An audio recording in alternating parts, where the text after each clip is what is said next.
No dia 31 de outubro de 1517, as 95 teses escritas por Martinho Lutero foram colocadas nesse lugar. Não exatamente nessa porta que não é a original. A partir desse dia se comemora o Dia da Reforma de Lutero, um marco importante na história do cristianismo. Agora, por que essa reforma aconteceu? Quais os interesses políticos da Igreja e do Estado naqueles dias? Qual o cenário da Europa? Quem estava envolvido nesse processo? Por que Lutero foi excomungado da Igreja Católica? Seria Lutero um santo reformador? Eu sou Rogério Nachev, estou na Alemanha em busca destas e de outras respostas. E quero te convidar a vir comigo a percorrer os caminhos de Lutero.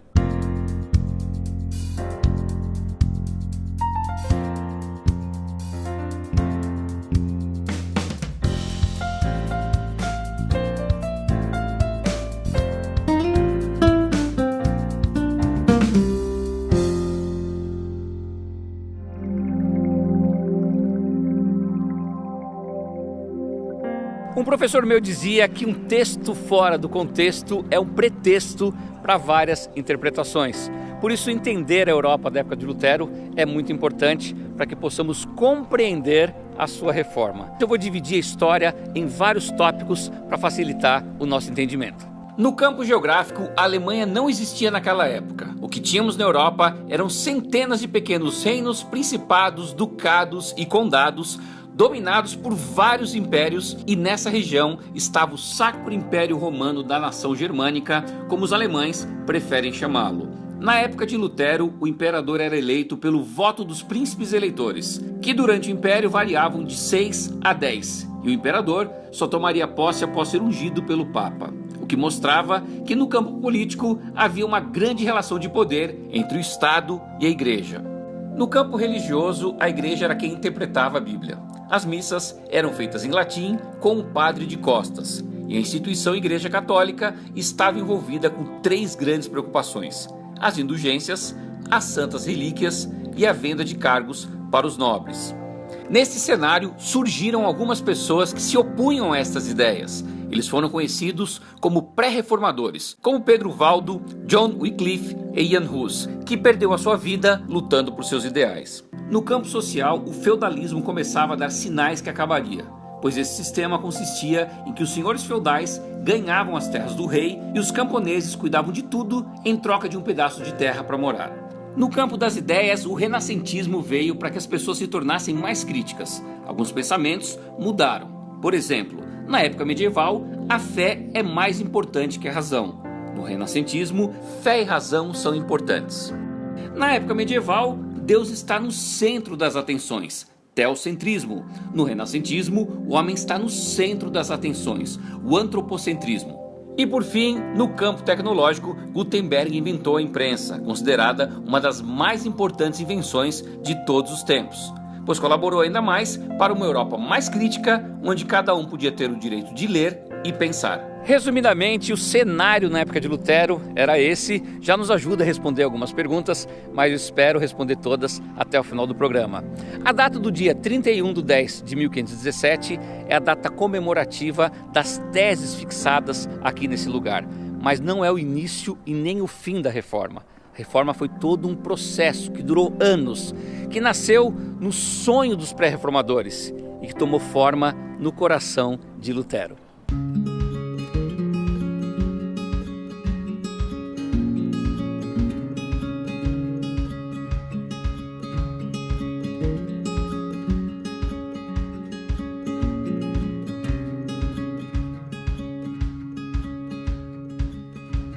Nosso caminhar pela vida de Lutero começa na cidade de Eisleben, onde no dia 14 de novembro de 1483 ele nasce e recebe o nome de Martin Luther.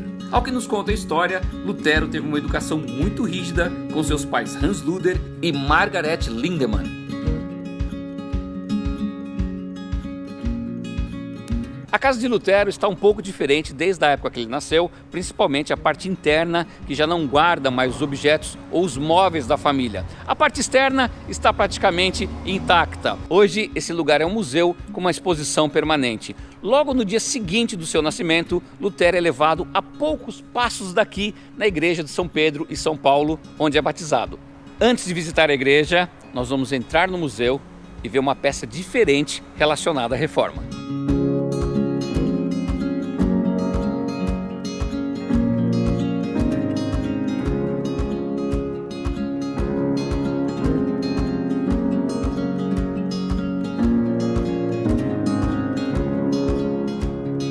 No segundo andar da casa de Lutero, nós encontramos essa sala com muitas pinturas de pessoas relacionadas à reforma. Dentre elas, o próprio Martinho Lutero, Philippe Melanchthon e Frederico III.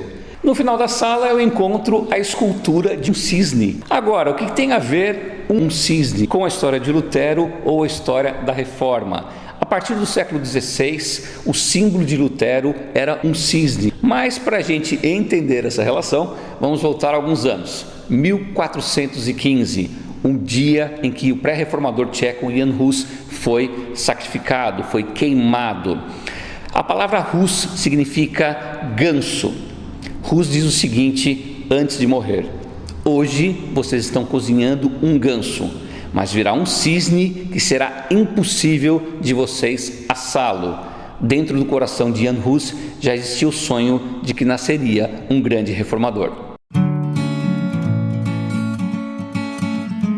Nesta exposição na casa de Lutero, encontramos muitos documentos e escritos originais, impressos e de próprio punho de Lutero e seu fiel amigo Philippe Melanchthon.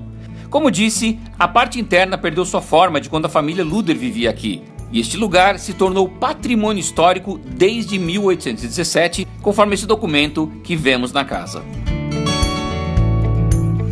Agora é a hora de visitar a igreja onde Lutero foi batizado.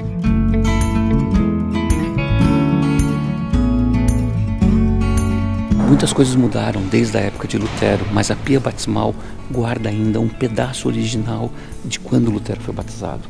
De acordo com as pessoas aqui da igreja, me informaram que esta parte aqui ainda é original.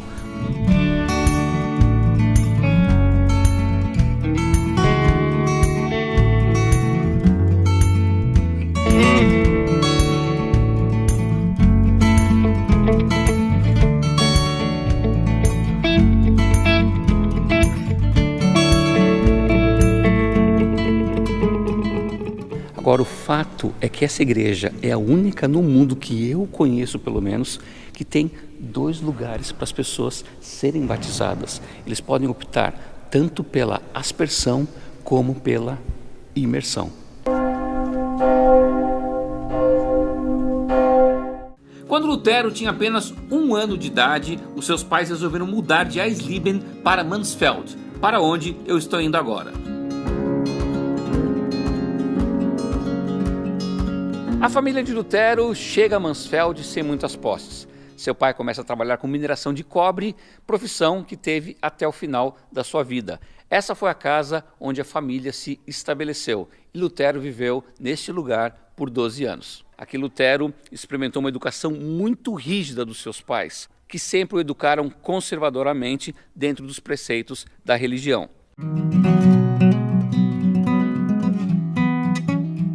Os pais de Lutero eram muito devotos e desde cedo obrigaram Lutero a participar de atos religiosos na igreja. Lutero cresceu ouvindo que Deus era um ser bravo e vingativo e que deveria ser obedecido sem questionamentos. Nada era ensinado sobre o amor de Deus. Lutero, desde pequeno, frequentava a escola, que ficava no 2º andar dessa pequena casa aqui. Ele atravessava a rua e vinha frequentar esta igreja. Aqui ele participava das aulas de canto da comunidade. As pessoas gostam de dizer que Lutero deu seus primeiros passos dentro de uma igreja aqui na cidade de Mansfeld. O maior medo de Hans Luther era que Lutero seguisse sua profissão de minerador. Por isso Lutero saiu de Mansfeld aos 12 anos para estudar em Magdeburg. Porém, ali ficou somente 1 ano, pois passou muitas dificuldades, tendo que pedir esmolas para se alimentar. Por isso seus pais o transferiram para Eisenach.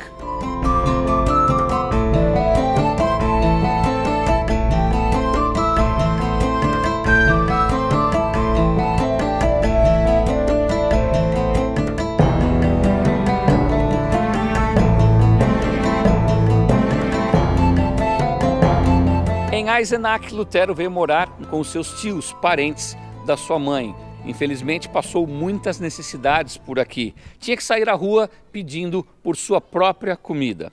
Até que foi acolhido por uma senhora chamada Úrsula Cotta. Essa mulher tinha muitas condições, muitas posses, trouxe ele para morar com ela nessa casa e deu toda a estrutura para Lutero estudar. O pai de Lutero prosperou e não queria nem de perto que Lutero tivesse a sua vida, uma vida de minerador. Por isso investiu nos estudos e enviou Lutero dessa cidade até Erfurt.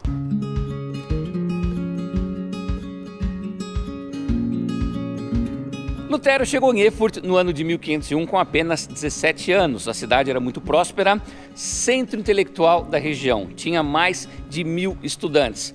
Lutero, muito animado, ingressou nessa universidade, onde se formou mestre em artes. Aqui ele fez gramática, retórica, metafísica e lógica. E depois se formou doutor em filosofia. Mas o seu pai ainda não estava satisfeito com tantos títulos que Lutero tinha. Ele queria que Lutero fosse um advogado. Lutero ingressou no mesmo ano no curso de Direito, mas mal sabia o seu pai que ele ficaria apenas 6 meses estudando essa matéria.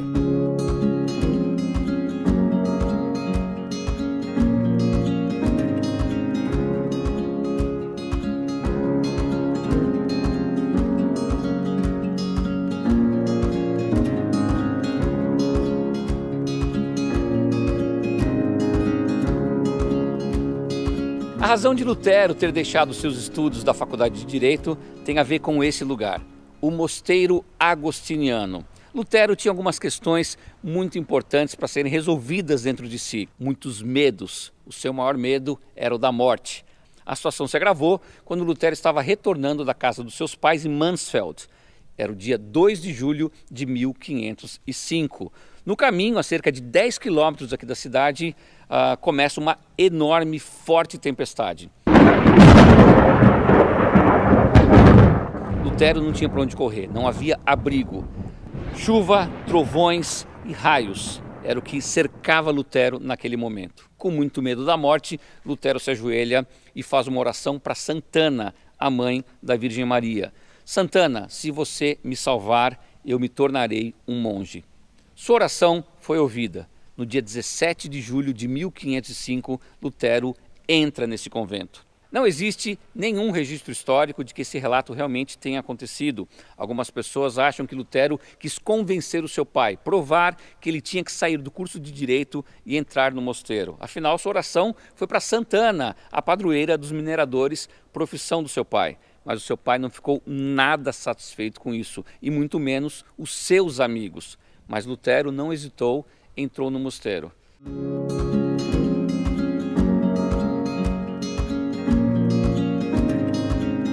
O mosteiro não existe mais. Infelizmente foi desativado, apenas parte da sua estrutura ainda está por aqui. Mas a igreja que Lutero frequentava, ela ainda se mantém exatamente como era. Está aqui na minha frente.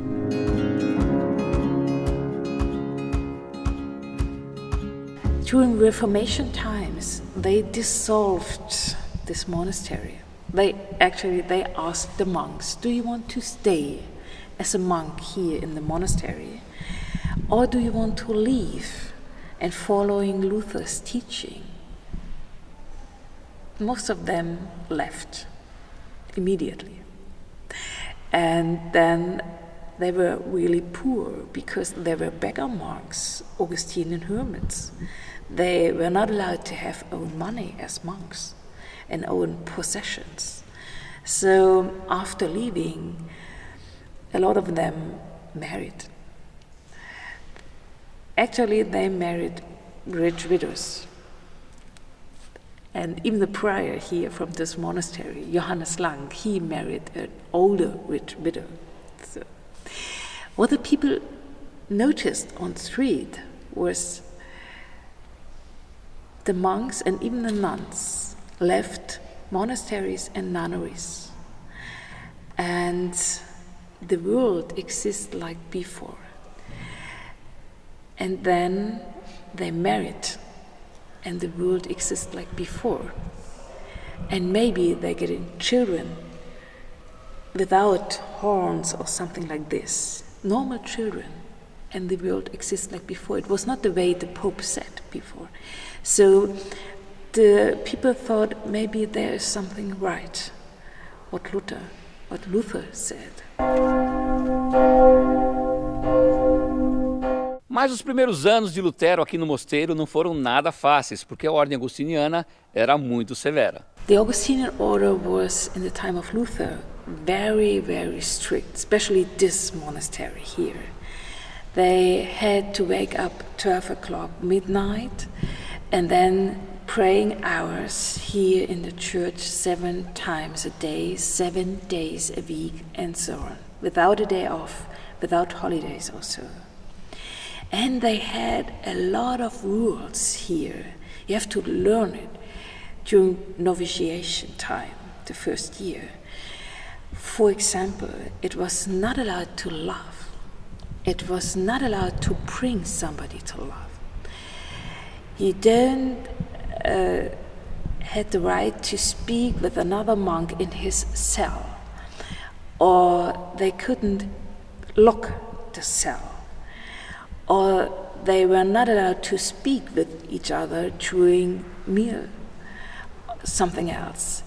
So, like Luther, he was chosen to be a student here in General Study School. He studied theology. When he studied 2 o'clock or 3 o'clock in the morning, then maybe they were tired and maybe they slept over books. Of course, this was not allowed. Every Friday, the monks met in the chapter's room, and this was the place to for open confession. They had to confess what they did wrong. So then he had to confess, I slept over the books. But in the case he forgot, maybe another monk saw it, then the other monk had to confess that he slept, and so on. It was very, very strict order. Maybe this was a reason for Luther to choose this special order to be a part of it. We do not know why he chose this Augustinian hermits. We had Benedictines, Dominicans, Franciscans, and so on, all orders here in town, but he chose the Augustinian hermits.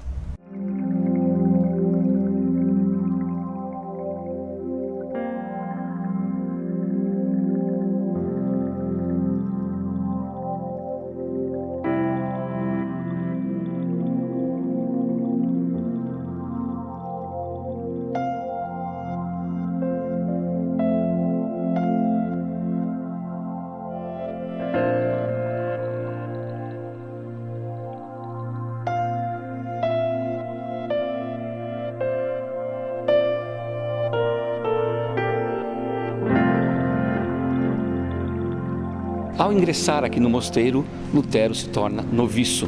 Sua cerimônia acontece exatamente neste lugar. Aqui ele se deita num formato de cruz, se entregando de corpo e alma. No ano seguinte, em 1506, ele se torna monge, é ordenado monge. E em 1507, ele realiza a sua primeira missa.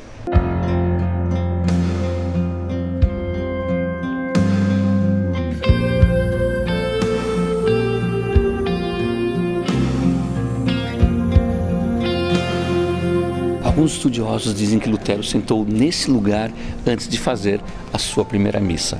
Foi neste mosteiro que Lutero começou a ter mais contato com as Sagradas Escrituras. Até então, ele e a grande maioria das pessoas pensavam que a Bíblia toda se limitava aos pequenos textos que os sacerdotes liam todos os domingos na missa. As pessoas não tinham ideia que era um livro muito maior. Lutero desenvolve um hábito de leitura diária desse livro. E conforme ele foi desenvolvendo só a leitura da Bíblia, mais ele foi se aprofundando com as suas novas ideias. Lutero era muito querido na cidade, tanto que saía por aí todos os dias pedindo esmolas, alimentos para a igreja. Trabalhou até como coveiro aqui no mosteiro. Aqui começou a construir o seu caráter de reformador. Foi aqui que nasceram as primeiras sementes da reforma.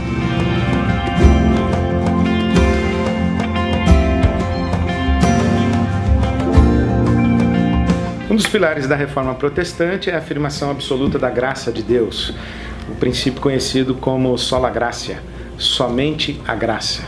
E isso vem de uma experiência muito própria, particular e pessoal de Martinho Lutero. Lutero era um homem razoavelmente perturbado, ele era angustiado na sua alma, ele carregava uma culpa, era radical no seu compromisso com Deus, tentava obedecer a Deus e fazer a vontade de Deus e lutava consigo mesmo e era consumido interiormente por não conseguir realizar a vontade de Deus. Ele chega a dizer que as lutas que travava na sua alma durante a noite eram maiores, inclusive, do que as lutas que travava durante o dia. Até que ele descobre que a graça de Deus é o fundamento da salvação. Pela graça, nós somos salvos mediante a fé. É a graça de Deus. E a graça como o oposto de mérito. E isso dá um alívio à alma de Martinho Lutero. Deus é o responsável pela salvação do início ao fim. E Ele dá a salvação como um favor que ninguém merece. Ou você confia na graça de Deus, ou você se esforça para conquistar a salvação pelo seu mérito. A reforma protestante diz, sola gratia.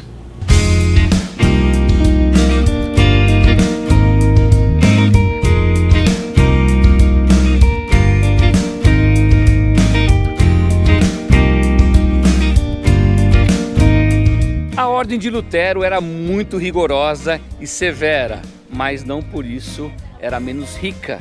Tinha bons patrimônios, incluindo uma cervejaria desde o ano 1328. Peraí, parece um pouco incoerente essa história, né? Na realidade, a cerveja sempre foi algo muito importante para os monges, era considerado como o pão líquido.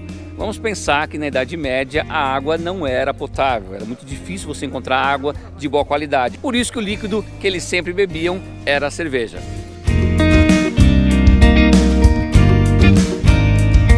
Em Erfurt, Lutero conhece Johann von Staupitz, seu superior no mosteiro. Ele foi seu mentor espiritual e pai na fé. Lutero dizia que se não fosse Staupitz, ele teria afundado no inferno. Staupitz foi o maior incentivador para que Lutero fosse estudar e lecionar em Wittenberg. E foi assim que Lutero termina uma fase importante da sua vida em Erfurt e se dirige para Wittenberg, onde ali começam suas maiores divergências com a igreja. Mas será que Lutero queria mesmo romper com a igreja? A reforma é um tema central na vida da igreja. Tem um dito que diz, Ecclesia reformata semper reformanda, que a igreja que se reformou ela continua sempre com a incumbência de se reformar a cada momento.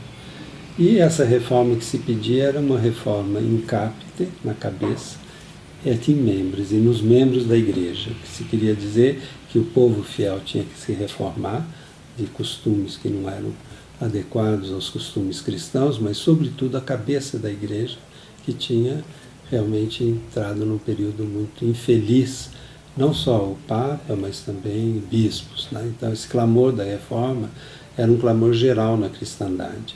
E quem puxou o fio da reforma, os primeiros foi Francisco de Assis, com a questão da pobreza, atender os pobres, viver pobremente, não ter propriedades, então podia questionar a riqueza na igreja. Depois teve na Inglaterra, com Wycliffe, um grande clamor para ter o povo acesso à palavra de Deus. Wycliffe traduziu a Bíblia para o inglês, tem reforma, uma igreja mais local, menos subordinado a Roma, a mesma coisa na Boêmia com Hus, que pedia liturgia na língua vulgar, pedia menos riqueza na igreja. Então esse clamor, e se convocou um concílio de reforma, que foi o Concílio Lateranense V, que foi de 1512 e 17, onde se aprovou um grande programa de reforma, mas não houve nenhuma vontade política da parte do papado de pôr a caminho essa reforma. E é nesse momento, então, que Lutero, decepcionado, apresenta as teses de reforma, que não eram de ruptura, era o pedido, reforçar o pedido e pedir um novo concílio, porque aquele havia fracassado.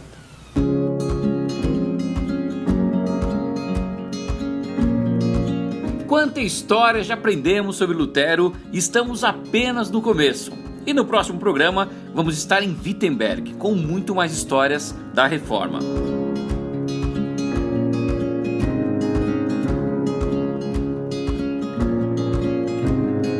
Então, se você gostou do vídeo, deixa sua curtida, seu comentário e compartilha ele com os amigos no YouTube, no Facebook, enfim, em todas as suas redes sociais.